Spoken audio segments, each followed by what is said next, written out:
Hello guys, मैं आदित्य दयाल। स्वागत है आपका हमारे यूट्यूब चैनल दयाल क्लासेस में। चलिए शुरू करते हैं। सो गाइस, आज का हमारा टॉपिक है केमिस्ट्री का चैप्टर नंबर 1 और जो है chemical reaction and equation. So guys, आज से हम लोग केमिस्ट्री स्टार्ट कर रहे हैं अपना क्लास 10 का। सो अगर हमारे चैनल पे नए आए हो गाइस तो चैनल को सब्सक्राइब कर लो और लाइक बटन दबा दो, जिससे आपको नोटिफिकेशन मिलती रहे और जब भी मैं न्यू वीडियो अपलोड करूं तो आपको मेरी नोटिफिकेशन सबसे पहले पहुंचे। सो गाइस, आज हम लोग स्टार्ट करेंगे केमिकल रिएक्शन एंड इक्वेशन। ठीक है गाइस, ये हमारा चैप्टर 1 क्लास 10 का और बहुत इंपॉर्टेंट चैप्टर है। ठीक है गाइस, सो हमारा चैप्टर का नाम है चैप्टर 1। क्या है?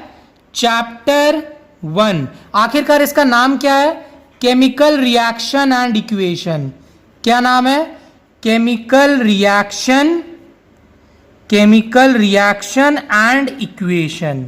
ये इस चैप्टर का नाम है गाइस। ठीक है, अब एक एक करके समझना जो मैं चीज यहां पे बता रहा हूं। सबसे पहली बात आती है कि आखिरकार ये केमिकल क्या होता है। आखिरकार ये केमिकल वर्ड क्या होता है। तो गाइस अच्छे से समझो, हम लोग एक चीज जानते हैं, मैटर। क्या होता है गाइस? मैटर। आखिरकार ये मैटर क्या होता है, बात समझना। जो भी हम लोग के सामने है, कोई भी चीज जो हम लोग के सामने है वो क्या है? मैटर। जैसे ये पेन भी क्या है? मैटर है। मार्कर जिससे हम लोग लिखते हैं बोर्ड पे, वो भी क्या है? मैटर है। ठीक है गाइस, सो मैटर क्या हुआ? Anything that has mass and occupy space, science के वर्ड में, या अगर देसी भाषा में और इजी लैंग्वेज में बोले तो मैटर किसको बोलते हैं? जो भी हम लोग के आमने सामने रहे उसको क्या बोलते हैं हम लोग? Matter guys. ठीक है, अब मैं आपको एक चीज बता रहा हूं कि मैटर किसको बोलते हैं। मैटर ही मेरा केमिकल है। मैटर ही मेरा केमिकल है। सर ये कैसा बात बोल रहे हो, ये मेरे को समझ में नहीं आ रहा है। मैंने क्या बोला? मैटर ही मेरा केमिकल है। आखिरकार ऐसा कैसे, बात समझना। मैंने बोला पेन, ये पेन मेरा केमिकल नहीं है। ये पेन जिससे बना है वो मेरा केमिकल है। अब समझ में आया? वैसे ही मार्कर मेरा केमिकल नहीं है, पर मार्कर जिससे बना है वो मेरा केमिकल है। ठीक है गाइस, तो अब आपको ये वर्ड समझ में आ रहा है, केमिकल।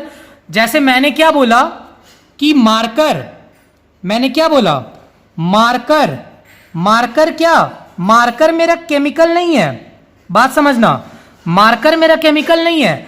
मार्कर जिससे बना है, मार्कर जिससे बना है वो मेरा केमिकल है।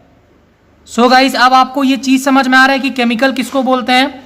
ठीक है, या तो फिर ऐसा समझो, मैटर ही क्या है? मेरा केमिकल है। जैसे मार्कर मैटर है पर वो केमिकल नहीं है, वो किससे बना है? वो चीज केमिकल है। ठीक है गाइस, कोई भी दिक्कत? सो यहां पर हम लोग का केमिकल का कॉन्सेप्ट क्लियर हो गया गाइस। ठीक है, अब जैसे आपका केमिकल्स में बहुत सारे चीज आते हैं, जैसे मान लो H2O, वाटर, ये भी एक केमिकल है। एयर मान लो केमिकल है। नाइट्रोजन गैस, ये सब क्या है? केमिकल है गाइस। ऐसे ही बहुत सारे एंड मेनी मोर। हम लोग इस चैप्टर में आगे बहुत सारा केमिकल्स पढ़ेंगे, जिससे आपको सारी चीजें एकदम क्लियर हो जाएंगी। ठीक है गाइस, आपको एक रफ आइडिया मिल गया कि केमिकल किसको बोलते हैं।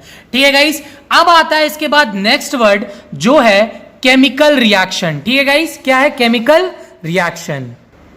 सो गाइस, ये हमारा रहा केमिकल रिएक्शन। आखिरकार केमिकल रिएक्शन का मतलब क्या होता है?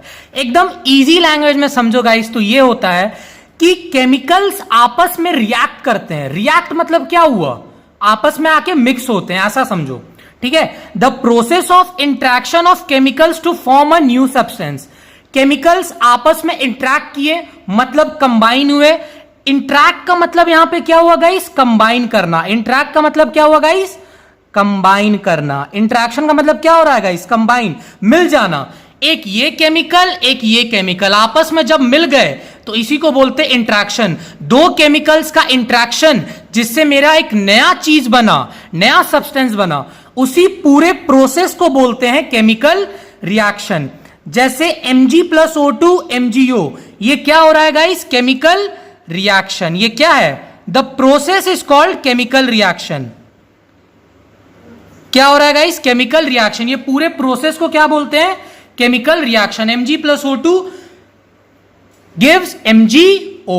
ठीक है गाइस, अब इसके बाद आता है सो गाइस सबसे important question, why chemical reaction. आखिरकार ये केमिकल रिएक्शन क्यों होता है, मतलब दो केमिकल्स आपस में कंबाइन या इंटरेक्ट क्यों करते हैं।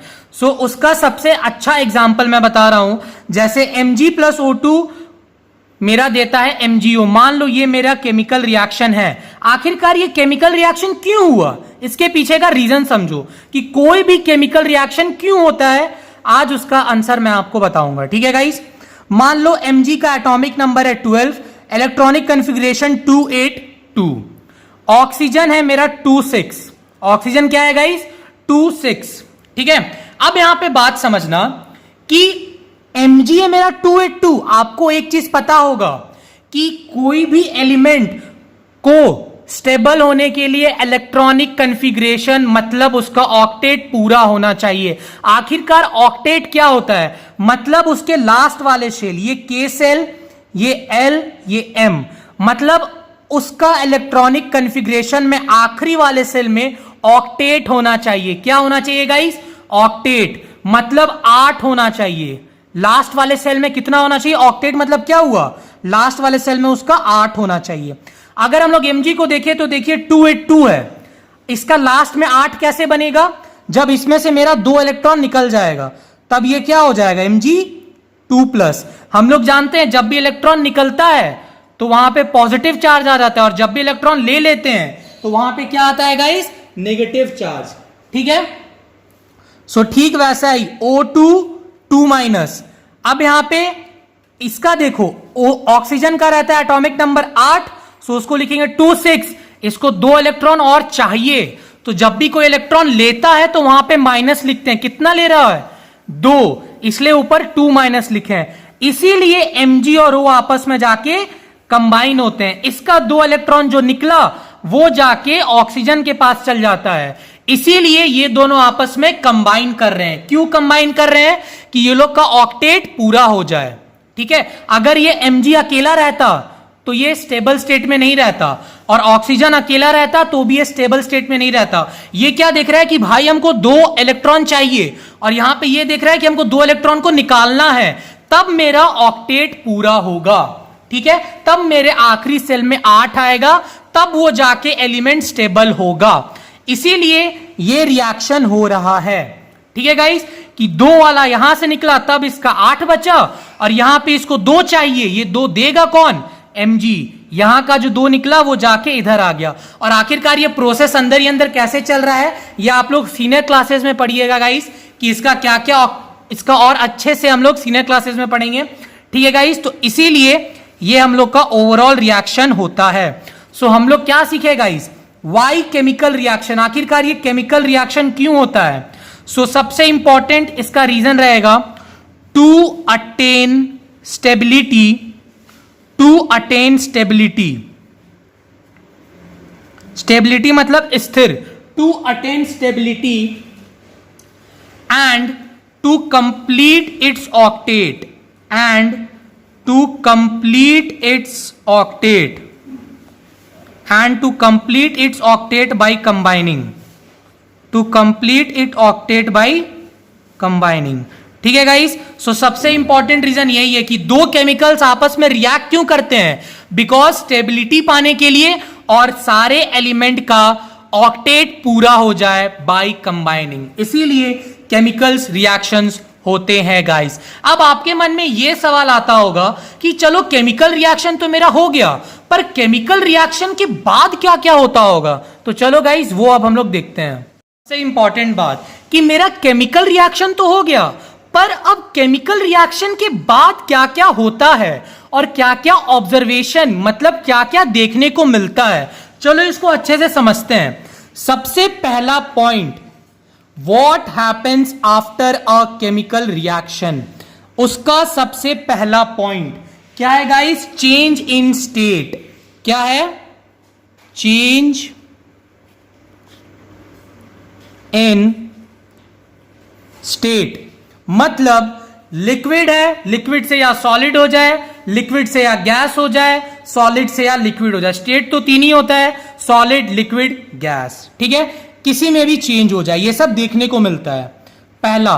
दूसरा क्या होता है गाइस, चेंज इन टेम्परेचर।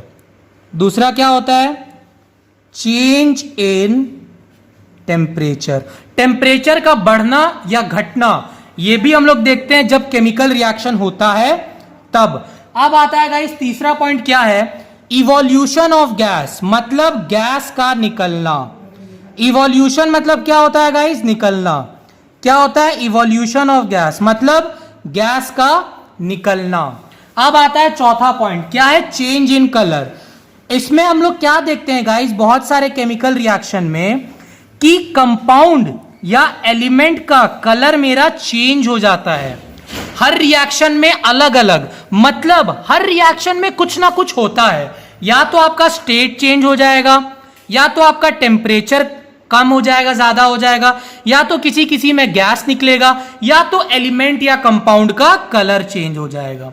कोई भी दिक्कत गाइस? सो इसी के साथ हमारा पहला लेक्चर चैप्टर 1 का हुआ खत्म। अगर आपको कोई भी दिक्कत हो तो कमेंट सेक्शन में कमेंट करना ना भूलना। और हाँ गाइस, अगर चैनल पे नए आए हो तो चैनल को सब्सक्राइब कर लो और अपने फ्रेंड्स के साथ शेयर करो और वीडियो को लाइक कर देना। Thank you for watching my video guys, bye bye, see you all, take care.